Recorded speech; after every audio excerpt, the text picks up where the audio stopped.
Hay exministros y especialistas, y en este caso es presidido por un abogado que se ha especializado en los temas educativos y que impulsa que esta materia, derecho de la educación, se generalice en la enseñanza universitaria del derecho. Estoy hablando de Luis Lezcano Sáenz. Y si lo hemos invitado es porque hemos tomado conocimiento de haber culminado él una etapa importante de su función, que es elaborar un plan nacional de educación que viene de las bases, porque es fruto de desplazamientos y de diálogos con los actores educativos en las 26 regiones de nuestro país. Este plan pretende someterlo a la opinión pública y a los partidos políticos para que lo incorporen a su debate y a sus agendas, y sobre todo asumido también por el Acuerdo Nacional. Muy buenos días, doctor Lezcano.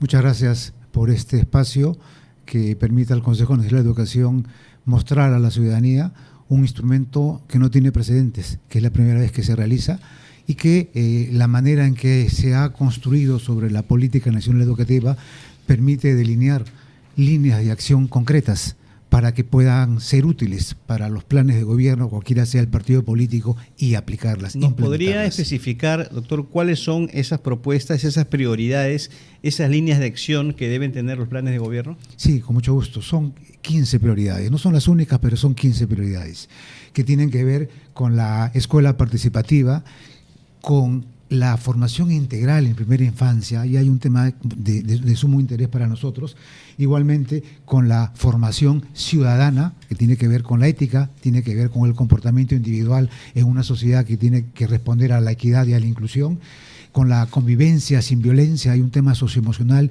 que está afectando bastante a los estudiantes.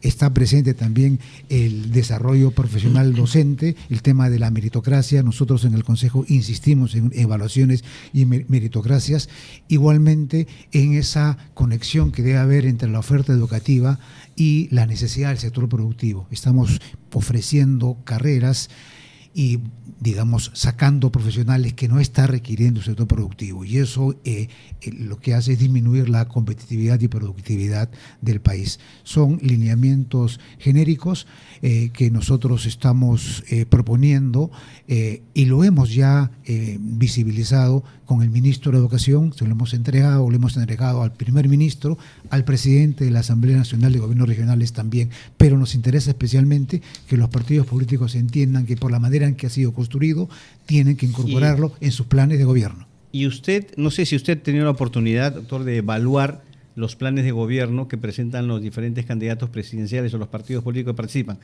¿Qué nivel de consideración le han dado al plano educativo en sus planes de gobierno? En términos generales, y esta es una impresión un poco surgida de la presentación que hicimos en el Jurado Nacional de Elecciones, que convocó a los partidos políticos, asistieron cerca de 20. Mi impresión personal, que es especulativa, subjetiva, es que hacen falta equipos técnicos en los partidos políticos para que miren con más precisión.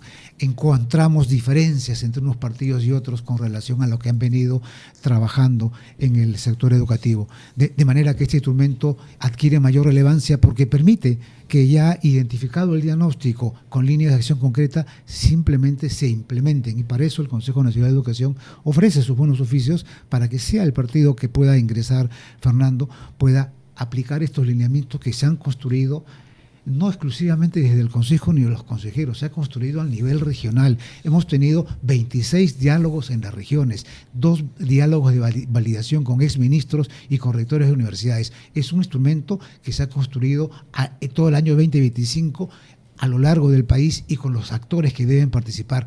Es un trabajo que tiene que ser recogido por los partidos políticos, y por eso es que el primer ministro ha convocado al Acuerdo Nacional al señor Max Hernández para que podamos también presentarlo ya a un espacio ideal donde también participan partidos políticos, participan los gremios empresariales, los sindicatos de profesores, en fin, para que conozcan la relevancia de este instrumento. Ahora, usted asumió funciones como presidente del Consejo Nacional de Educación hace 3 años, cuando salíamos de la pandemia, y lo que la pandemia dejó para la educación es una tasa elevada de deserción escolar. y una dificultad grande en zonas rurales, en donde la falta de clases presenciales no pudo ser compensada por medios digitales. Se dice que se ha añadido a eso, que viene de atrás, una deserción reciente en las zonas donde hay actividad minera informal, porque hay jóvenes que preferirían, según los informes que he leído, ponerse a trabajar extrayendo oro en vez de ir a hacer estudios universitarios. ¿Qué datos tiene usted sobre la deserción escolar y qué es lo que propone el plan para contrarrestarla? Tenemos un dato importante en el sentido de que cerca del 35% de los jóvenes que salen de secundaria solamente van a la educación superior. Y en la educación superior tenemos una tasa que no llega al 40% respecto de todos los jóvenes que están en edad de estudiar en universidades o en institutos. Es una tasa que está por debajo del promedio de la región. Y efectivamente esas situaciones como las que usted ha explicado, señor Carvalho, que tienen que ver con zonas rurales, zonas alejadas o este tema de la minería, lo que hacen efectivamente es disminuir esa tasa. Por eso es que forma parte de estas prioridades que nosotros hemos indicado para que haya líneas de acción en la que en términos generales estas líneas de acción implican articulación y participación no solamente del Estado. Estos no son temas que solamente pueda manejar el Estado. Tienen que participar el sector privado, tienen que participar organizaciones, tiene que haber una mirada plural y multisectorial respecto de la educación. Yo imagino la educación como un gran barco que tenemos con muchos boguitos, unos más grandes que otros, muy complejo, que hay que ir abordándolos. Nosotros lo que estamos proponiendo son prioridades para ir avanzando en una mejora de la educación que además no solamente brinde acceso, brinde calidad. ¿Tenemos que ir a una pausa, Carlos? Sí, efectivamente. Vamos al gran resumen de la hora aquí en Ampliación de Noticias en RPP y regresamos para seguir conversando con el doctor Luis Lezcano Sáenz, presidente del Consejo Nacional de Educación. Seguimos en RPP. Lezcano Sáenz, presidente del Consejo Nacional de Educación, quien nos ha venido a presentarnos un plan de desarrollo de la educación peruana que tiene un alcance hasta el año 36 y que él ha distribuido a los partidos políticos para que puedan enriquecer sus planes y sus propuestas de campaña sobre la base de él. Yo quisiera saber qué reacción han tenido los partidos a los que ha dirigido, a todos ellos, este documento y qué estamos seguros que se va a poder hacer con ellos para que la educación sea un tema mayor de la campaña. Los que asistieron al evento en el que nosotros presentamos a los partidos políticos este plan de desarrollo, que fue en el Jurado Nacional de Educación, fueron aproximadamente 20 partidos políticos, quizá el 50% de los que se presentan a las elecciones. Notamos en términos generales un entusiasmo por conocer el documento. Hubieron muchas preguntas con relación a lo que nosotros habíamos presentado, el diagnóstico y las líneas de acción en base a estas prioridades que expliqué hace un momento. Pero sin embargo creemos que todavía el acercamiento que tienen que tener los partidos políticos con las problemáticas y las brechas educativas que arrastramos de muchos años, creo que tiene que ser aún mayor. Por eso nuestra insistencia y la invocación que les hicimos ese día para que recojan estas propuestas que están en este plan de desarrollo de la educación peruana y lo incorporen en sus planes de gobierno. Doctor, ustedes plantean, entre otros, un desarrollo profesional docente, ¿cierto? Ahora, ¿cuál va a ser esa política integral? ¿Cómo lo van a conseguir? ¿Cómo van a lograr ese nivel de profesionalización, ¿no?, que articula pues una mejor labor de los docentes con relación a sus alumnos? A los docentes hay que mirarlos desde dos dimensiones, los de los colegios públicos y los de las universidades.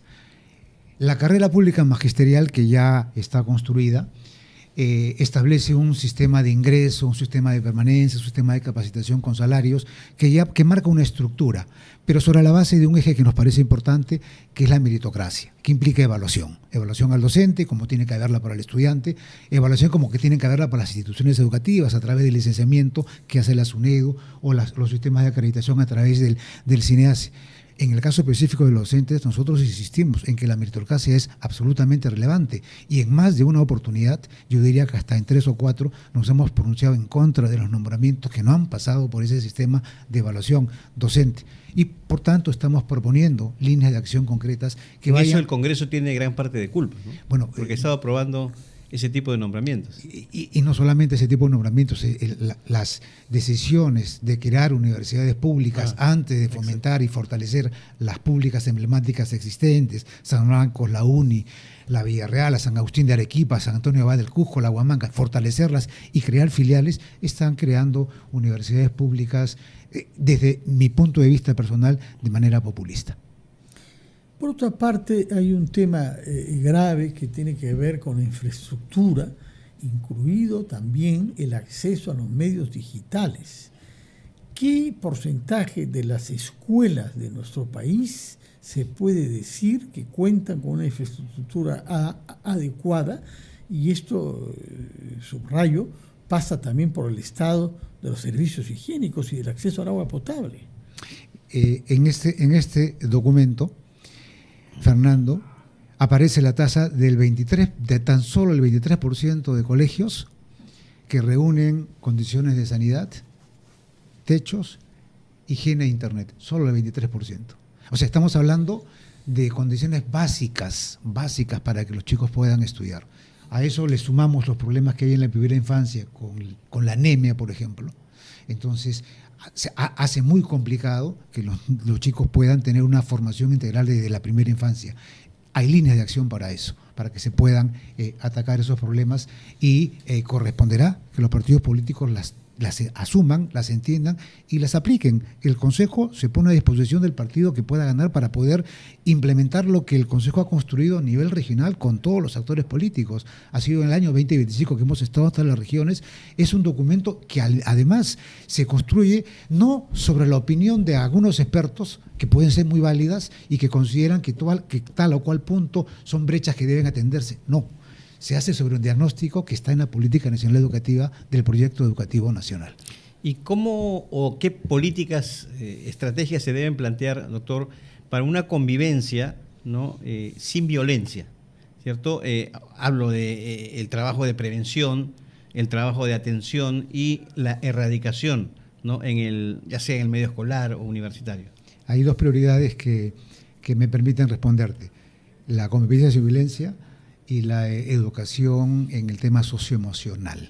Sí. Y allí tenemos algunos problemas de brechas que hemos notado, muchos problemas de estudiantes que se agreden entre ellos, de docentes que agreden a estudiantes, y por tanto se acrecienta con entornos familiares en donde hay violencia hacia los niños, de los padres hacia los niños. Entonces, eso que implica capacitar a los padres de familia, crear organizaciones, espacios donde este tema se entienda y puedan haber en distintos momentos y en distintos lugares, de acuerdo a la problemática que pueda haber, por ejemplo, en una zona rural o en una zona nativa, donde los entornos son diferentes, para ir atacando. Por eso que las líneas de acción son también diferentes, son diversas, por la diversidad de nuestros estudiantes y del sistema educativo que nosotros estamos, enfrentando, asumiendo, ¿no? La clave del éxito de la educación en un país es la calidad de los maestros, el compromiso de los maestros con su oficio.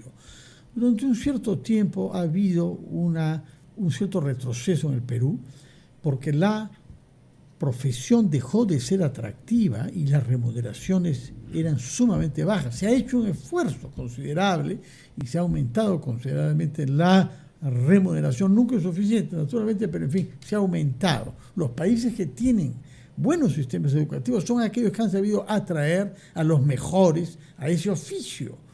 Basta ver en el pasado lo que cuenta un alumno como Silva Alegría en Huamachuco sobre su profesor César Vallejo, para recordar una época en que había una fascinación por los maestros que verdaderamente tenían vocación. ¿Cuál es el estado actual de las remuneraciones de nuestro país si lo comparamos con otros países de nuestra región? En el caso de los docentes de la educación pública, con una escala salarial que tiene 8 grados, han habido incrementos últimamente. Seguramente no suficientes, pero han habido incrementos, notorios incrementos. Digamos que además están hoy en día superando a los docentes que están trabajando en la iniciativa privada. Eso creo que es lo que está pasando es que hay gran muchos avance. padres que tienen Sí. a sus colegios, a sus chicos en colegios privados que los pasan al público. Está ocurriendo eso, ¿no? Porque hay mucha diversidad. Y además no nos olvidemos que los colegios todavía no pasan por un sistema de licenciamiento como han pasado las universidades, ni la de acreditación. O sea, la verificación de la calidad en los colegios todavía no se da. Está en marcha en los institutos y en las escuelas, concluyó con las universidades, pero es algo que también tenemos que debatir, porque eso implica recursos económicos, implica esa infraestructura que estamos indicando como una brecha que todavía no logramos superar, y finalmente todo eso es al mismo tiempo la necesidad de tener que contar con los recursos económicos suficientes, porque la educación no es gratuita, la educación cuesta. Muchas gracias, doctor Luis Lezcano. Felicitaciones por el trabajo que han hecho, recorrer el país, hablar con los actores en todas nuestras regiones, para que este documento sirva de base a un debate nacional que ojalá que los partidos sepan acoger y que enriquezca nuestra campaña, que por el momento deja mucho que desear, como usted lo sabe. Muchas gracias y felicitaciones por este trabajo a usted y a sus 11 colegas del Consejo Nacional, entre los cuales hay varios exministros de Educación, incluso algunos de larga experiencia, y que invitaremos también en su momento. Muchas gracias y muy buenos días. Vamos a hacer una pausa, Carlos. Así es. Regresamos en minutos nada más.